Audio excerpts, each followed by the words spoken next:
Students, ये second chapter relation function का lecture 4 है। इसमें आज हम लोग डिस्कस करेंगे मिसलेनियस एक्सरसाइज के क्वेश्चंस। तो ये देखिएगा, फर्स्ट क्वेश्चन है द रिलेशन एफ। यहाँ एफ को कह दिया relation is given by this. तो इसे हम कहेंगे ये जो फंक्शन है वो पीस वाइज फंक्शन है। जब एक्स की वैल्यू 0 से 3 तक है तो एफ ऑफ फंक्शन जो है वो एक्स स्क्वायर है, और जब एक्स की वैल्यू 3 से 10 तक है तो फंक्शन क्या है 3x है। तो हमें ये फंक्शन नहीं कहेंगे, ये रिलेशन है। रिलेशन को इस फॉर्म में ओके डिफाइन किया है। अब इसमें हमें बताना है कि ये रिलेशन फंक्शन है या नहीं। तो उसके लिए हम ये देखेंगे, पहले ये देखेंगे कि रिलेशन किस पॉइंट पर ये ब्रेकिंग पॉइंट इसका क्या है, यानी एक्स के किस वैल्यूज़ पर ये रिलेशन चेंज हो रहा है। तो ये देखिएगा, फर्स्ट कंडीशन जो है इसमें भी एक्स इक्वल टू 3 है और इसमें भी एक्स इक्वल टू 3 है। 3 पर ये रिलेशन चेंज हो रहा है, इसे हम कहेंगे ब्रेकिंग पॉइंट। ओके, सो ब्रेकिंग पॉइंट पर ही हम चेक करेंगे कि ये रिलेशन फंक्शन होने के लिए ये होना चाहिए कि किसी एक एलिमेंट का 2 डिफरेंट इमेजेस नहीं आने चाहिए। तो हम सभी एलिमेंट का इमेजेस चेक करने की ज़रूरत नहीं है। इसमें हम जस्ट हम पॉइंट लेंगे 3 लेंगे, और चूँकि ये 3 दोनों में प्रेजेंट है इसलिए हम 3 पर ही फाइंड करेंगे। तो यहाँ F of x equal to हमने एक्स स्क्वायर लिया। ओके, जैसे ये है ना पार्ट लिया एफ ऑफ एक्स का, तो इसमें हम एफ ऑफ 3 फाइंड करेंगे। एक्स जगह पे 3 लेकर के 3 लेंगे और फाइंड करेंगे कि एफ ऑफ एक्स की वैल्यूज़ क्या है। तो एफ ऑफ 3 की वैल्यूज़ आगे जहाँ एक्स है फंक्शन में, वहाँ रिलेशन में वहाँ 3 पुट कीजिए और उसका 3 का स्क्वायर आ गया और आंसर 9 आ गया। ओके, यानी 3 का इमेज आ गया 9। और फिर ये जो फंक्शन रिलेशन है F of X is equal to 3x, इसमें भी हम फाइंड करेंगे values X is equal to 3 पर। तो यानी F of 3 is equal to, अब इसमें हम पुट करेंगे एक्स जगह पे 3, तो 3 इंटू 3 ये आ जाएगा 9 आ जाएगा। तो यहाँ हम देखते हैं जो एलिमेंट 3 है उसका दोनों केस में है ना इमेजेस सेम ही आया 9। तो 3 हमारा ब्रेकिंग पॉइंट था, उसी पॉइंट पर दो डिफरेंट इमेजेस आने के चांसेस थे, लेकिन इस केस में सेम इमेजेस आए हैं, इसलिए हम कहेंगे कि ये रिलेशन फंक्शन है। Therefore, for x greater than equal to 0 and less than equal to 10, the images of f of x are unique. Thus, the given relation is a function कहेंगे। अब सेकेंड ये लिया पार्ट, दैट इज रिलेशन है g of x। अब यहाँ पे देखेंगे g of x जो डिफाइन है वो भी है, व्हेन x 0 से 2 है तो g of x x square है, और व्हेन x 2 to 10 है g of x 3x है। दोनों केस में x इज इक्वल टू जो 2 होगा ये यहाँ ब्रेकिंग पॉइंट होगा, चूँकि x2 की वैल्यूज़ यहाँ भी प्रेजेंट है और इस केस में भी प्रेजेंट है। तो 2 पर हम दोनों केसेस में देखेंगे g ऑफ x की वैल्यूज़ क्या होती है। तो at x equal to 2 g of x equal to, जब हमने एक्स स्क्वायर कंसिडर किया तो g of 2 is equal to 2 square which is equal to 4 आ गया। फिर g ऑफ x हमने 3x कंसिडर किया तो g ऑफ 2 आ गया 3 इंटू 2 दैट इज 6 आ गया। तो यहाँ देखिए 2 का इमेजेस 4 है और 2 का इमेजेस 6 भी है, तो एक ही एलिमेंट 2 का 2 डिफरेंट इमेजेस आ गए, इसलिए कहेंगे ये रिलेशन फंक्शन नहीं है। इसे हम इस ढंग से लिखेंगे, hence element 2 of the domain of relation g having 2 different images, so it is not a function. Okay, first question ये था। सेकेंड क्वेश्चन में है F of x equal to x square दिया हो तो हमें इसकी वैल्यूज़ फाइंड करनी है। तो सिंपल सा एफ ऑफ 1.1 के लिए इस फंक्शन में जहाँ एक्स की जगह पर हम जहाँ एक्स है वहाँ एक्स की जगह पर हम 1.1 पुट करेंगे। तो F of x equal to x square है F of 1.1 minus f of 1 upon 1.1 minus 1। तो एफ ऑफ 1.1 में आ जाएगा, एक्स की जगह पे 1.1 पुट किया तो 1.1 का स्क्वायर और माइनस एक्स जगह पे 1 पुट करेंगे तो ये आ जाएगा 1 का स्क्वायर अपॉन 1.1 माइनस 1, तो ये आ गया 0.1 आ गया। अब ये आ जाएगा 1.1 का स्क्वायर 1.21 आ गया और माइनस 1 का स्क्वायर 1 ही आ गया, फिर अपॉन 0.1 1.21 माइनस 1 0.21 अपॉन 0.11 आ गया। वो हम डेसिमल के बाद 0 हम पुट कर सकते हैं, क्योंकि न्यूमरेटर में 0 नंबर ऑफ डिजिट जो है आफ्टर डेसिमल ये 2 है, तो यहाँ पर हमने एक ज़ीरोस बना दिया। अब न्यूमरेटर और डिनोमिनेटर में दोनों में डेसिमल डिजिट सेम है, इसलिए डेसिमल को हम हटा सकते हैं। तो इसे लिखेंगे 21 अपॉन 10 आ गया और इसका आंसर आ गया 2.1।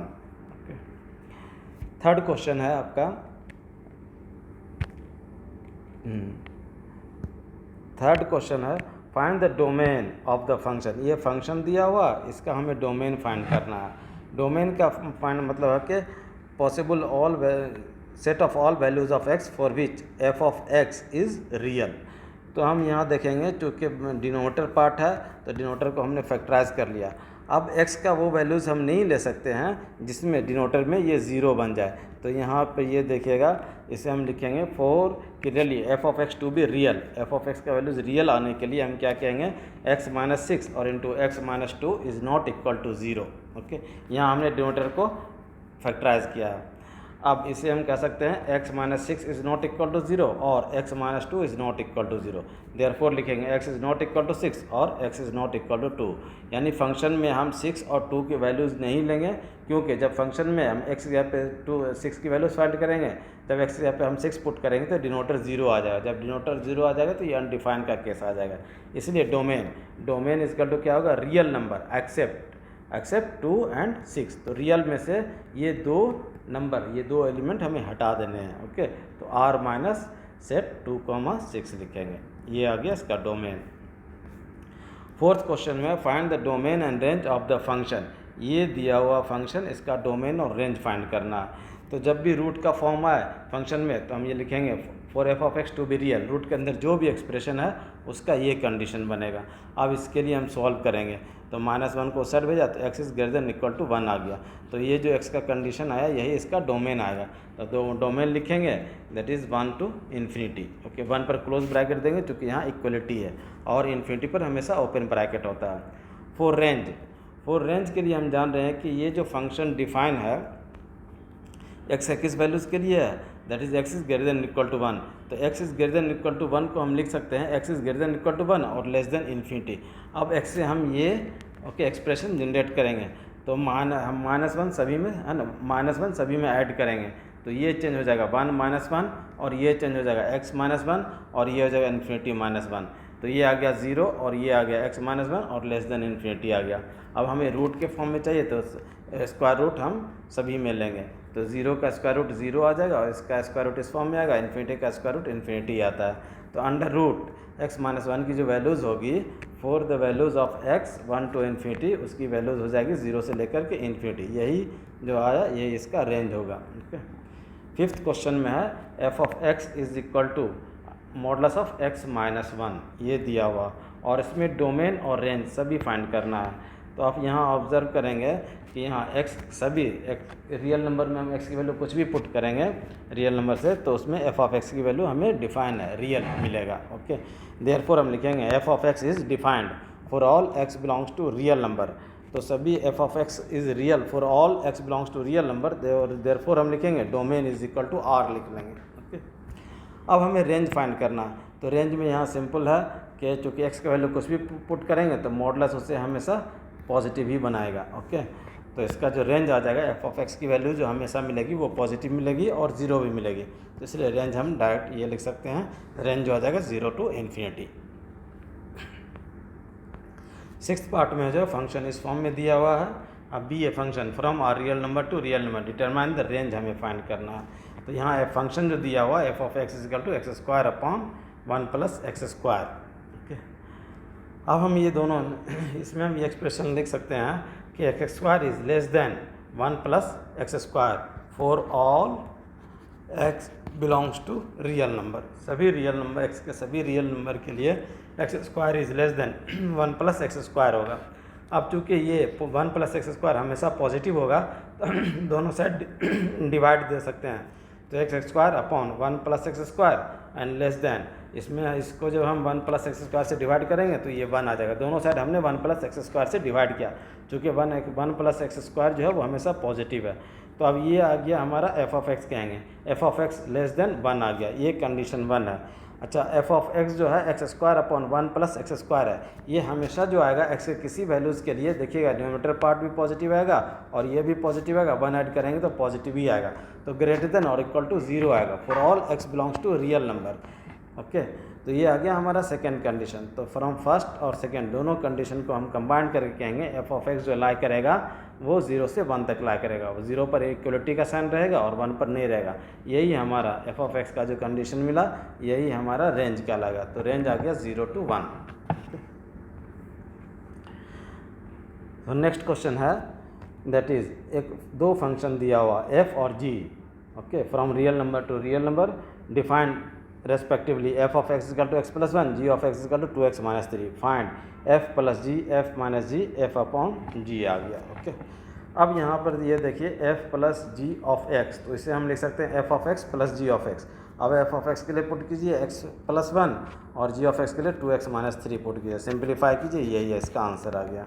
उसी ढंग से f minus g of x लेंगे। ओके, तो इसे हम लिख सकते हैं f of x minus g of x, तो ये आ गया F of x minus g of x आ गया, तो x plus one minus 2x plus 3, ये आ गया माइनस एक्स प्लस 4 आ जाएगा। Okay, similarly F upon G of X is equal to F of X upon G of X लिखेंगे, ये आ गया एफ ऑफ एक्स के लिए X plus one upon G of X के लिए 2x माइनस 3। अब यहाँ जो कंडीशन आएगा x is not equal to 3/2, क्योंकि ये जो है ये 0 के इक्वल नहीं होना चाहिए, तो यहाँ पर जब इसे हम इक्वेट करेंगे 0 से x की वैल्यू 3/2 आ जाएगी, तो ये आ जाएगा, इसमें कंडीशन आ जाएगा x is not equal to 3/2। Next है इस फंक्शन के बारे में, ये देखिएगा कि एफ ऑफ ये उसके आपके एलिमेंट दिए हुए हैं, be a function from z to z defined by F of x equal to a plus B for some integers a and b, determine a and b। अब यहाँ दिए function a is equal to ax plus B दिया हुआ, और ये ले लेंगे मान दैट इज़ ये जो एलिमेंट है 1,1 बिलोंग्स टू f है, इसे हम लिख सकते हैं f of 1 is equal to 1 आ जाएगा। ओके, अब f ऑफ 1 की वैल्यू हम यहाँ फाइंड कर सकते हैं, जहाँ जहाँ x है वहाँ वहाँ हम 1 पुट करेंगे, तो a इंटू 1 ये आ जाएगा, a आ जाएगा और प्लस b आ गया, a plus B is equal to 1, ये इक्वेशन 1 आ गया। फिर नेक्स्ट हम 0,1 ले लेंगे, आप कोई भी ओके ऑर्डर पेयर ले सकते हैं। अब फिर अगेन लिखेंगे 0,-1 बिलोंग्स टू f आ गया, तो इसे हम लिख सकते हैं f of 0 is equal to -1, f of 0 function में जहाँ x है वहाँ 0 पुट कर लेंगे, a इंटू 0 प्लस b आ जाएगा, that is b is equal to -1 आ गया, ये सेकेंड कंडीशन आ गया। अब हमें a और b की वैल्यू फाइंड करनी है, तो यहाँ हमने b की वैल्यू फाइंड कर ली है, तो फर्स्ट में हम a की वैल्यू b की वैल्यू पुट करेंगे, a की वैल्यू आ जाएगी, तो a का वैल्यू आ गया, ये 2 आ गया। इस ढंग से हम a और b की वैल्यू फाइंड कर लेंगे। 9th क्वेश्चन में R be a relation from N to N determine by this R the following true, ये कह रहा a comma A belongs to R for all A belongs to natural number, तो हम ये ले लेंगे a comma A, for a ले लिया, यहाँ नेचुरल 2 ले लिया, तो a कोमा ए के लिए आ जाएगा 2,2 बिलोंग्स टू आर और नॉट, ये हम देखेंगे।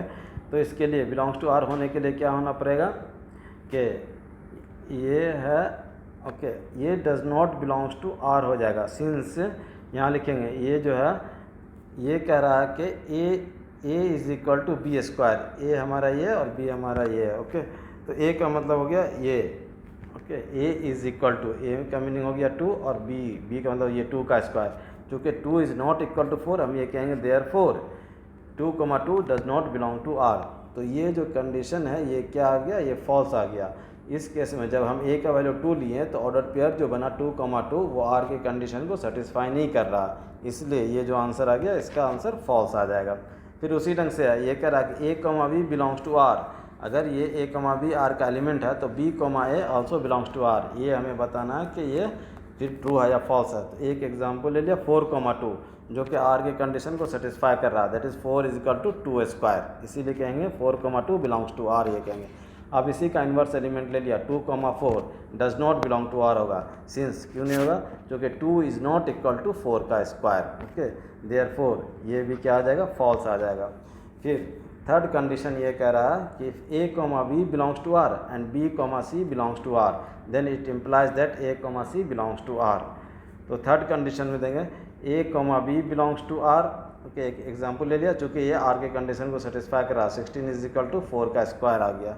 फिर 4,2 बिलोंग्स टू r, तो that is 4 is equal to 2 का स्क्वायर आ गया। ओके, अब but 16,2 does not belong to r, क्योंकि यहाँ पे चेक करना है a, c के लिए। ओके, a, 60 आ जाएगा, 16,2 does not belong to r since 16 is not equal to 2 का square, therefore it is also false आ गया। ओके, 10th क्वेश्चन है सेट a सेट b दिया हुआ और एक ओके ये रिलेशन दिया हुआ है, R the following true, f is a relation from a to b।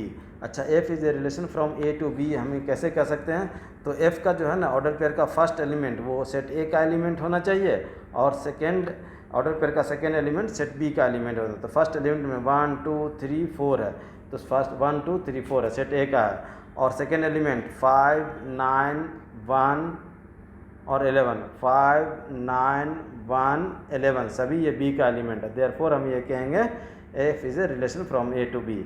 F is a function from A to B.